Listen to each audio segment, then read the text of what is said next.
Magandang araw mga kabunyog, mga kababayan. Kulex Soliman, ang malupit sa katotohanan. Live tayo sa Bunyog Pagkakaisa public page. Live din tayo sa ating YouTube channel, Bunyog Pagkakaisa. At napapanood tayo sa Enzo Recto page, no? Magkomento lang tayo dito kay Inday. Hindi natin to titigilan, si Sara Duterte. Nabuking na naman po ng Commission on Audit. Ito pa lang si Sara Duterte ay mayor pa lang po ng Davao City. No, mayor pa lang siya ng Davao City noong 2016 hanggang 2022 ay talagang masiba na pala itong si Inday sa confidential fund. Yan po ay mga pasikretong pondo, no, na kinukuha ng mga buraot na mga opisyal para makapagnenok o makapagnakaw. So yan. So alam nyo ang nakakaano rito, ang talagang nakakagulat. Pero hindi na tayo nagugulat, no?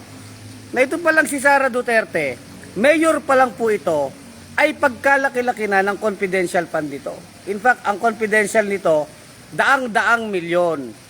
So sa loob po ng 6 o 7 taon, ang naging confidential fund ni Sara Duterte ay inabot po ng 2.6 billion pesos.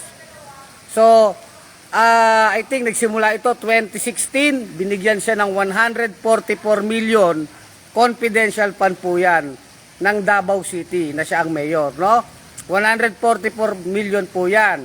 Then 2017 na booking po, binigyan siya ng confidential fund 293 million. O, ganyan po katakaw, ha?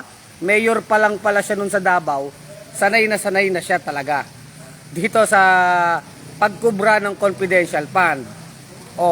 So 144 million po nung 2016, 293 million nung 2017. Palaki ng palaki. So walang kabusugan. At pagkatapos nung 2018, 420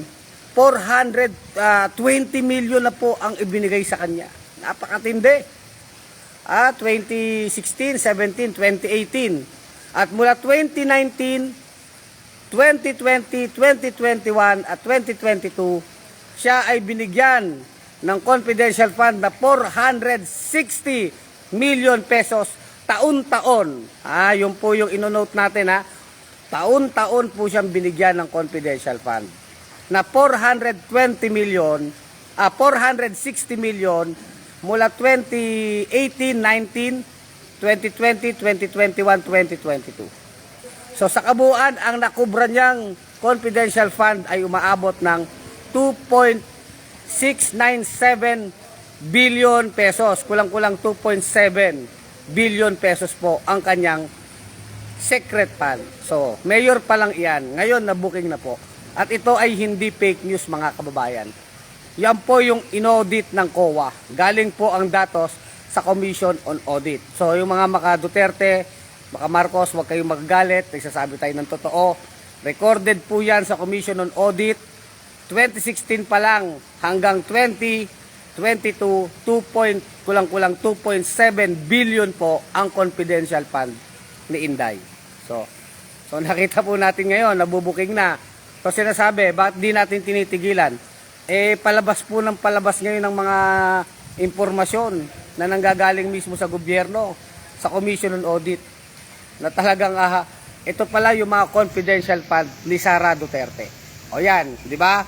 Yung sinasabi nyong tigre ng Davao, ay tigre pala talaga sa pagsakmal po ng confidential fund. So, ang dami niyang dahilan dito, kaya daw siya nanghihingi ng confidential fund sa DepEd para bantayan daw ang mga terorista sa Department of Education, yung mga teacher. Ayan pala, nabuking na. So, mayor ka pa lang pala, may confidential fund ka na. So, anong ipapalusot mo na naman dito, Inday? Mayor pa lang siya, may confidential fund na siya. At ang confidential fund niya po, mas malaki pa sa confidential fund ng mga ng Philippine Coast Guard. Mayor lang 'yan. Ng Philippine Army, di ba? O ng mga Philippine Navy. Ng ating mga National Security Agency mayor pa lang siya, malas malaki pa ang confidential fund niya. At binibigay po yan taon-taon. So hindi one time. Nagsimula po siya 144 million noong 2016, 2017, 293 million.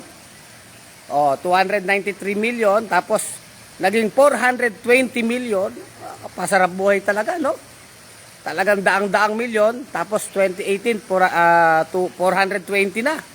Aba, hindi pa nasiyahan sa 420. Pagdating po ng 2019, 460 million na siya. Tapos hindi na yun nabawasan. Noong 2020, kahit may COVID, matindi ka talaga, Inday. Kahit pala may COVID, may confidential fund ka. Napakawalang hiya. So 2020, 460 million ang kanyang confidential fund. Yan po yung panahon ng COVID. Pumipila po yung mga tao para manghingi ng ayuda. Si Inday pala ng Davao ay napakalaki ng confidential fund. Kahit panahon ng pandemic, napakatakaw pala sa pera nito. Okay, yan ba'y imbento natin? Hindi po natin imbento yan. Yan ay sa datos po yan ng Commission on Audit ng gobyerno. At ito pong ating pinag-uusapan, pera po yan ng bayan eh. Wala naman sanang problema kung pera nila yan na sarili, pero pera ng bayan yan. At yun yung nagsimula ito nung nabuking siya doon sa 125 million na confidential fund niya na ayaw niyang ipaliwanag kung saan niya ginastos. At pinatayan ng mic itong mga congressman, itong Makabayan Black, sila Franz Castro na nagtatanong kung saan niya ginamit ang kanyang confidential fund. Diba? Yan naman kinokomentaryuhan natin kasi yan na po ay katotohanan. Hindi po yan fake news. So nakakashock nga rin. Ano? Talagang mayor pa lang pala siya, daang milyon na pala ang confidential fund nito. Di siguro iniisip natin, mas lalo siguro yung tatay niya. Na 21 years din sa Davao yan na mayor, na naging kamalas-malasa naging presidente. Sabi ni Linbis, kita ko to sa news, share VP Duterte 2 billion, sobra. Sobra na po eh. Sipin nyo pala, kahit pandemic, kahit nagkakanda hirap-hirap ang mga tao, sa panahon ng pandemic, 2020, may confidential fund pa rin siya. Tapos 2021, may pandemic pa rin, 460 million pa rin ang confidential fund niya. 2022, confidential fund niya, bilang mayor ng Davao, 460 million. At ang matindi dyan, nung naging vice president siya, na humingi siya ng 250 million confidential fund. Kasi nga, noong 2022, nung mayor pala siya, ay sanay na siya sa confidential fund. Diba? Kumbaga sa Masiba, sanay na talagang kumain ng napakaraming kwarta. Kaya nung 2022, na naging vice president siya, humingi siya ng confidential fund. Doon na po nagsimula yung kanyang paggamit ng confidential fund bilang vice president. Pero, mayor pa lang, meron na. Diba? Sabi ni, nagagalit kayo, Lisenio Tixon, kasabi mo los-los. Kahit ano pa sabi nyo los-los, kayo ang los-los kasi ayaw nyo tanggapin ang katotohanan. Hinahamon ko na kayo, mga Maka-Duterte. Itong sinasabi namin, itong sinasabi sa Kulex Vlog sa Bunyog, ito ay totoo, ito ay hindi fake news. I-google nyo na nga lang ang balita eh. Nandiyan na po ang balita na itong si Inday Sara, na napakaraming confidential fund. Mayor pa lang, Masiba na sa confidential fund. Yan po ang ating talagang sa kanya. Moniker niya na, no? Sara walang age pero maraming confidential fund. Ibig sabihin po ng confidential, secret. Saan ba ginagastos yan? Secret. So ang auditing niya ng COA, pag yung mga pondo na confidential fund, mahirap i-audit yan. Pero sabi sa batas, may mga patakaran lang kung saan mo gagamitin yan. Pero nga yung 125 million confidential fund niya, ginastos niya lang po sa loob ng 11 araw. Sipin nyo, sinimut ang pera. Saan ka nakakita ng ganyan? 11 araw po, magpapasko yan. So paano niya sisimutin yan? Diba? At yung paglalaanan sana ng pera ng confidential fund, may rule yan, may patakaran. Hindi yan basta-basta pwedeng gastusin kung san-san. Kaya tayo talaga hindi tayo tumitigil dahil pera ito ng bayan. At maganda na rin po mga kabunyog na nabubulgar itong mga ganitong datos, itong mga impormasyon na ito sa taong bayan para makita natin talaga nahubaran sila ng maskara. Na ito palang si Sara Duterte, mayor pa lang talaga, ay napakatakaw na sa confidential fund. Yan ay fact. Di ba? Hindi yan fake news. Ulitin ko ha, mga Duterte, mga Dutards. 2016, 144 million. 2017, 293 million. 2018, 420 million. 2019, 460 million. 2020, 460 million. Kahit may pandemic yan. 2021, 460 million. 2022, 460 million. Yan. Grabe po, no? Walang pinalampas na taon yan. Kaya siguro walang pinalampas na segundo to. Walang pinalampas na minuto, araw, segundo na itong si Sara Duterte ay nagpapasasa sa confidential fund na pera ng taong bayan. Segundo, minuto, kawatan, nagnanakaw sa pera ng bayan. Dahil iisipin natin, saan niya pinagagamit ang pera na yan? Saan niya pinagdadala ang pera ng taong bayan na yan? Sa kabila na ang mga tao, sobrang kahirapan. Yan, mayor pa lang yan, mga kabunyog, mga kababayan. At ngayon, meron siyang plano na tumakbo pang presidente. Kung ngayon pa nga lang, bilyon-bilyon ang confidential fund. 2.6 billion na ang inabot. Mayor pa lang. Paano na lang pag naging presidente yan? Baka kahit yata titulo ng mapa ng Pilipinas, iba-ibenta niyan. Baka ang confidential fund yan, abutin ng trilyon. Hindi natin alam kung ba't hindi nabubusog sa kwarta itong mga Duterte na ito.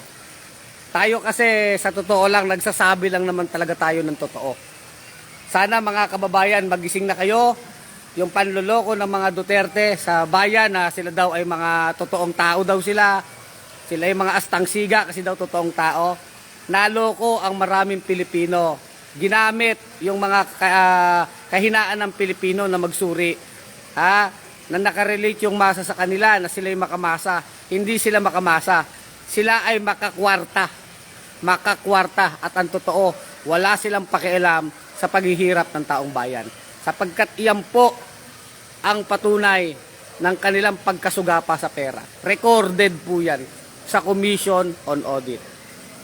Di ba? Sa totoo lang, mayor pa lang, ganyan na po kung paano magsimot ng pera ng bayan. Lalo na pag siya naging presidente na. Ngayon pangalang vice president Biro nyo, 2022 naging vice president siya. Mula June 30, hindi man lang inantay yung full term niya na 2023. Atat na atat sa confidential fund. Ilang buwan pa lang sa pagiging vice president, nag-request na po ng 400 million mahigit. Kahit alam nilang illegal ang transfer ng pera. Illegal ang pag-transfer ng pondo mula sa isang ahensya papunta sa isang ahensya. Iyan ay labag sa batas, labag sa konstitusyon, pero ginawa pa rin nila Marcos Jr. at ni Sara Duterte sa ngalan ng pagiging masiba sa kwarta ng bayan. Wala silang pakialam sa tao, wala silang pakialam sa batas. Ganyan po sila. Kung paano sila magnakaw, hindi sila nagnanakaw ng pasikreto. Ang kanilang pagnanakaw ay bulgaran. Mga ano nga ito mga magnanakaw na sobrang ano ba tawag natin diyan? Nagnanakaw ng bulgaran, di ba? Ngayon, magagalit kayo mga Duterte, mga Dutards, mga Marcos, nagagalit kayo sa katotohanan. Ayan, nasa harap natin ang taong bayan. Mayor pa lang, taon-taon ang confidential fund, daang milyon. At kahit pandemic, kahit may COVID, kahit nagkakagutom ang mga tao, ang mga Pilipino ay naghihirap sa sobra-sobrang lockdown ng kanyang amang napakapalpak na si Duterte. Nung COVID 2020, 2021, meron pa rin pala silang confidential fund sa Davao City. Sige ngayon, paano nyo ngayon sasabihin yan mga Duterte? Mga Duterte kayo, na yung tambalos-los na tigre ng Davao, tigre pala sa paglamon ng pera. Baka ang kinakain ni Sara Duterte, umaga, tanghali, hapon, pati merienda, kwarta ng bayan ang nilalamon. O, di ba? Dapat ito di ba? Matindi. At tayo hindi nagpe-fake news dito. Ngayon, nabuking yan, mayor pa lang. O ano sasabihin niya ngayon? Na nung vice president siya, tsaka DepEd secretary siya, na kaya niya gusto ng confidential fund para daw imbestigahan ang mga guro na parte daw ng mga rebelde, katarantaduhan. O, bakit nung mayor ka, may confidential fund ka na? Masiba ka lang talaga, Sara Duterte. O, masiba ka. Madami ka pang sinasabi na rebelde. Masiba ka sa kwarta kasi magnanakaw ka. O, kagaya ng tatay mo, hudas kayo. O, di ba? O, sabi ni Cheryl Bernardino, pag sure gutom lang yan. O, tanga. Isang tatanga-tanga ito. Pag sure, sure na nga eh. I-google mo na lang, tatanga-tanga ka pa. O, ayaw mong malaman ang katotohanan, pues ipamumukha ko sa'yo. O, Cheryl Bernardino. Ayaw magising sa katotohanan, ayan na nga ang balita, ayan na nga ang record. I-google nyo lang, mga tatanga-tanga pa kayo. Kumakampi kayo sa mga magnanakaw at masisiba. Hindi kayo naaawa sa mga kapwa nyo Pilipino na naghihirap. O, James Kabiga, salamat, nanonood kayo ha. Hindi natin titigilan tong confidential fund na to. Hanggat may mga nabubuking na nakawan sa gobyerno, hanggat nilalamangan at ginugulangan ang taong bayan, ang bunyog ay patuloy po na magsasalita. Hindi titigil ang bunyog para ipaglaban natin kung ano ang kabutihan ng taong bayan. Bantayan natin ang pera ng taong bayan. Ang pera ng taong bayan ay dapat mapunta sa kapakanan at kabutihan ng bawat mamamayang Pilipino. Hindi nila yung pera. Yan ay pera ng mamamayan. Dapat yan ay ginagastos sa kabutihan ng bawat Pilipino. Hindi yan pera ng mga trapo at politiko. Kaya tayo sa bunyog, sa Kulex Vlog, hindi tayo titigil. Ha? O ngayon, anong masasabi ngayon ng mga dutards dito? Sasabihin nyo na naman, NPA na naman, addict na naman, wala na kayong ibang alam. Wala na kayong ibang alam. O ngayon, nabuking na naman yung tigre ng Davao nyo. Tigre sa pera. Tigre sa paglamo ng pera. Ayan. Paano nyo ngayon na ano yun yan? Paano nyo na naman idedepensa yan? Sasabihin nyo, sinisiraan na naman. Hindi naman paninira yan eh. Public record yan. Record yan ng Commission on Audit. Paano naging paninira yan? Anong masasabi nyo sa mga kay Sara Duterte ngayon? Parebe-rebelde ka pa nung una ha? Ngayon nabuking ka. Sabi niya, rebelde daw ang dahilan eh. Kaya daw siya may confidential fund. Iimbestigahan mga guro. Walang hiya ka. Hindi naman guro ang problema eh. Ang problema kayo mismo ng mga trapo, mga magnanakaw na politiko. Yung national budget, anong ginagawa nyo? Bloated. Pinapasakan ng iba-ibang programa para kanya-kanyang nakaw sila. SOP, kotong, bawat project may kotong. Kaya yung mga kalsada, maninipis na yan. Pati yata pambili ng gamot, ninanakaw. Lahat na ng mga pondo ng bayan sa iba't ibang ahensya, may mga pagnanakaw. Naawa ba sila sa mga Pilipino? Hindi. Di ba? Ngayon sasabihin ninyo, ano yan? Tigre? Saan naging tigre yan? Tigre sa katakawan. Baka umaga, tanghali, gabi, ang kinakain na ni Inday, Sara Duterte, ay kwarta. Tapos magagalit kayo. Huwag kayong magagalit ha. Di ba nagsasabi lang tayo ng totoo dito? Ang Bunyog, ang Kulex Vlog, ang Ensurrecto Vlog, nagsasabi lang po kami ng katotohanan. Masagasaan na ang masasagasaan. Ang mahalaga, kayo po ay mamulat at kampihan nyo ang kapwa nyo Pilipino na naghihirap. Na kung matino naman ang ating gobyerno, may magagawa. Maraming magagawang mabuti kapag matino ang gobyerno.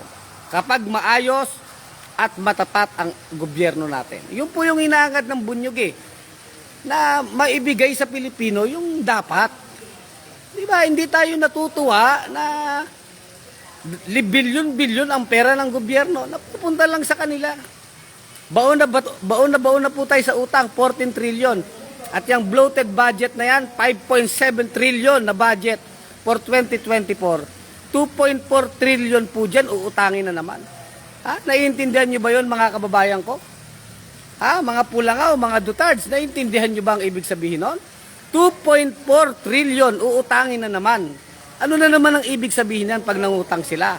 Marami na naman silang nanakawin at ang magbabayad na naman yan ay Pilipino Sapagkat yung mga serbisyo, kagaya ng para sa ospital, para sa eskwelahan, para sa gamot, para sa pantulong sa ating industriya, sa mga OFW, sa pagpapaunlad ng ating bansa ay mababawasan sapagkat ipambabayad ng mga inutang na mga magnanakaw na politiko.